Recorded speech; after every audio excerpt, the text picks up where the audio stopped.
Hello students, let us look into the history of company.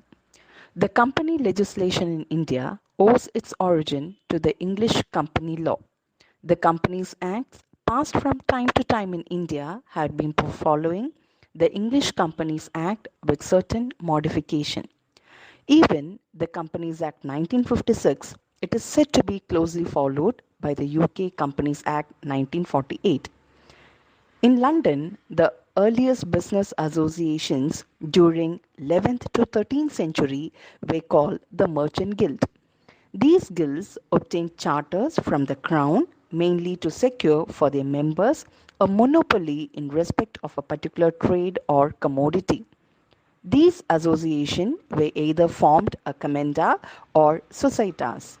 Commenda operated in the form of a partnership, the financier being a sleeping partner with limited liability. The liability was basically borne by the working partners. In societas, on the other hand, all the members took part in the management of the trade and had unlimited liability, more in line with the present day partnership. In 14th century, the word company was adopted by certain merchants for trading overseas.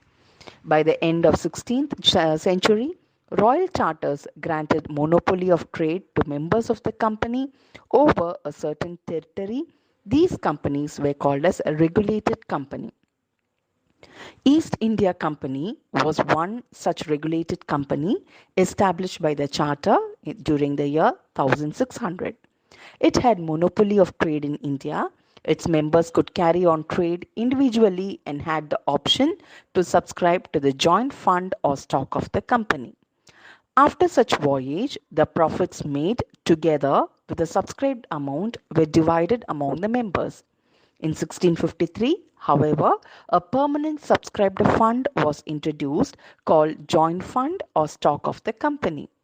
Accordingly, the term joint stock came into use and the profits were however shared at the end of each voyage. The history of company law in India began with Companies Act 1850 modelled on the British Companies Act of 1844.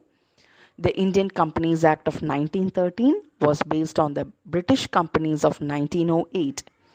After independence, it was found that it should be amended again, and the basis of the recommendation of the Joint Parliamentary Committee, the Parliament passed a new act in November 1955, which received the President's accents on 18th January 1956.